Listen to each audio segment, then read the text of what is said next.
अभी उनका भी नहीं बहुत जरूरी इलाज ओके है। Okay doctor Yadav. ऑलराइट भाई बीरेन जी, ये कोरोना किट घोटाला और कोरोना के दौरान तमाम अफसरों ने इस महा आपदा को महा अवसर और महा लूट में तब्दील कर लिया। क्या खबर है आपके पास, और इसकी कोई राज्य स्तरीय जांच क्यों नहीं कराई जा रही है? सिर्फ 2 डीपीआरओ सस्पेंड करके शांत बैठे हुए हैं ये लोग।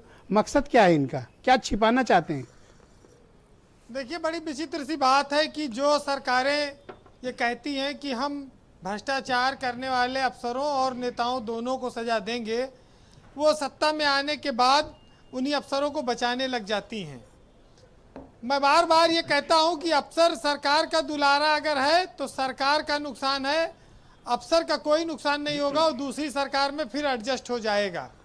और ऐसे तमाम उदाहरण मिलते रहे हैं कि वो अफसर एक सरकार के बाद दूसरे सरकार में उतने इफेक्टिव रहे।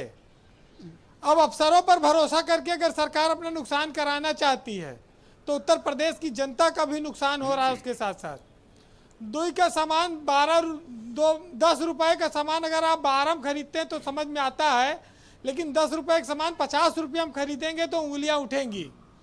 और भ्रष्टाचार अगर दिख रहा है तो बीजेपी के विधायक खुद चिल्लाकर कह रहे हैं, कोई और विरोधी कहने की जरूरत नहीं है। लेकिन समस्या यह है कि ब्रजेश जी, ये जो भाई आपदा में अवसर का जो नारा था उसका सबसे ज्यादा पालन अफसर, स्कूल प्रबंधन, अस्पताल के मालिकों, इन्हीं लोगों ने तो किया। बाकी तो सब मरी गए। नौकरी जिसकी चली गई, होटल बंद है, रेस्टोरेंट बंद है, ट्रेवल्स का काम बंद है, पर्यटन उद्योग पूरा बंद है, सब फैक्ट्री उद्योग धंधा बंद है, फैक्ट्रियां बंद हो गई, लोगों के पास बच्चों के फीस देने का पैसा नहीं है, उस पर इनका कोई। और कलेक्टरों ने अच्छा खासा बना लिया इसको, मतलब कलेक्टरों ने इस आपदा को अवसर में तब्दील किया, बिस्कुट के पैकेट तक बिकवा लिए। अच्छा। ये तो साले जो है, अरे माफ गई, ये तो जो है चोरी करने में कहीं पीछे नहीं रहे। लेकिन ये कुछ बातें निकल जाती हैं कोई बात उत्तेजना में। हाँ, गाली गलौज न हो। हाँ। लेकिन इतना जरूर है नवीन जी की संगत है। विजय जी, इस देश की सरकार और मीडिया दोनों को समझना होगा कि इस देश में खाली एक समस्या रिया नहीं है, बल्कि इस देश में किसान की समस्या यूरिया और बेरोजगार की समस्या नौकरियां, ये भी है। इस पर भी चर्चा होनी चाहिए।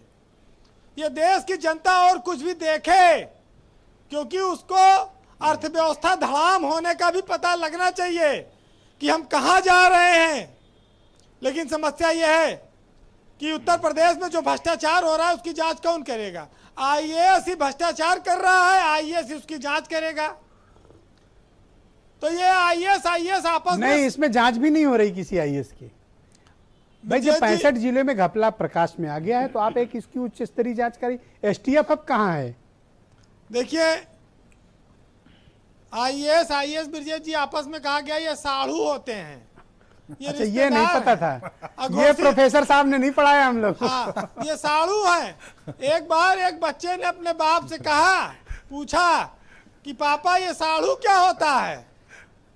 तो वो पापा ने कहा, बेटा जब एक ही कंपनी द्वारा अलग अलग लोग ठगे जाते हो तो आपस में साढ़ू कहलाते हैं, ठगे गए लोग। तो ये जो है हमारे यहाँ यही सिस्टम है। देखिए, ब्यूरोक्रेसी कुछ भी करे उसको सब माफ है। आप भ्रष्टाचार के तमाम मामले, आज इन्होंने एक एसएसपी को निलंबित किया, भ्रष्टाचार की वहां पर आरोप आए, 2 डीपीआरओ निलंबित किया। अरे और जिले के डीएम से कह दो कि रिपोर्ट सार्वजनिक कर दे कितने माल खरीदा है। मीडिया कहाँ इतनी मेहनत करे कि खोज के लावे रोज पर्चा कि तुम इतने में खरीदे हो, तुम इतने में खरीदे हो। ये मैं देखता हूँ आप सारा दिन अपने रिपोर्टरों से यही पूछते रहते हैं, कितने में खरीदा, कितने में खरीदा। क्यों आप इतनी मेहनत करते हैं? आप ही जांच अधिकारी बन जाइए फिर। देखिए, जैसी नेतागिरी है वैसी अफसरशाही है, और सिर्फ झूठ की पैठ सदन में है और सच के लिए मनाही है, और चारों ओर तबाही है, और इनको आपदा में अवसर सूझ रहा है। ब्रजेश जी, एक बार अफसर देखिए कैसे चालाक होते हैं। ट्रेन में एक बार एक यात्री यात्रा कर रहा था तो उसने एक ट्वीट करते हुए लिखा सरकार से, अफसरों से, कि रेल में चाहे कोई सुविधा बढ़ाइए चाहे ना बढ़ाइए, लेकिन जो ट्रेन के टॉयलेट में मग्गा लगा है चैन से, उसकी लंबाई इतनी तो बढ़ा दीजिए, कम से कम वो मग्गा मुकाम तक तो पहुंच सके।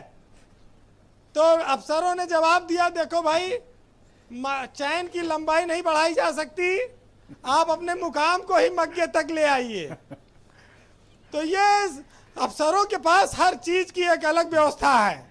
ब्यूरोक्रेसी भी निराली है ब्रजेश जी इसके। अच्छा, कोई इसकी बड़ी जांच क्यों नहीं करा दे रहे? और दूसरी बताइए, ये 8-8 10-10 नोडल के ऊपर नोडल, फिर नोडल के ऊपर नोडल, और एक नोडल गया फिर दूसरा नोडल आया, फिर आईपीएस के भी नोडल, फिर आईएएस के भी नोडल, फिर मंत्री नोडल, फिर संगठन के नोडल, ये सब करते क्या रहे भाई?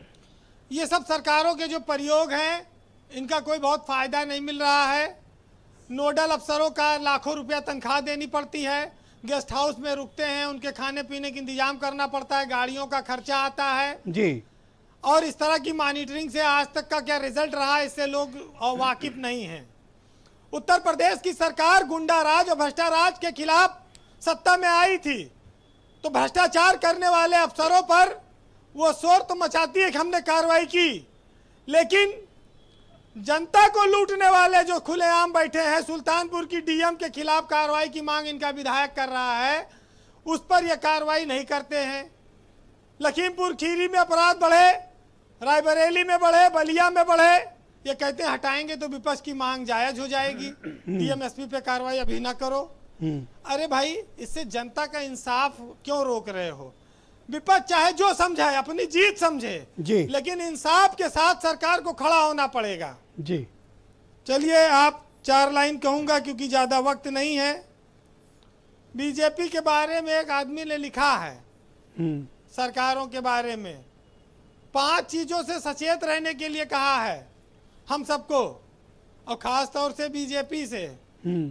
रहीमदास जी ने लिखा है कि रहीमन 5 प्रकार से रहिए सदा सचेत, और पुलिस, पतुरिया, पटवारी, बीजेपी और प्रेत, इनसे सावधान रहो हमेशा। जी जी। और हमारे रफीक सदानी साहब है फैजाबाद के, बहुत सुंदर। उन्होंने लिखा कि खूब माल कमाओ, लूटो, घूमो, विदेश में जमा करो, काला धन बनाओ। लिखा कि बनो मिनिस्टर, भरो तिजोरी, घूमो देहरादून मसूरी, ऐसे करियो दूर गरीबी, धत तेरी की ऐसी तैसी। जी, बहुत बहुत शुक्रिया वीरेंद्र जी, बहुत बहुत धन्यवाद। भाई नवीन जी, मैं आपसे समझना चाहता हूँ, थोड़ी देर में आपके मित्र असीम वकार भी मुझे इस डिबेट में शामिल होंगे, बल्कि जुड़ चुके हैं। तो मैं आपसे नवीन जी जानना चाहता हूँ कि जब मामला इतना सार्वजनिक हो गया है, तस्वीरें बाहर आ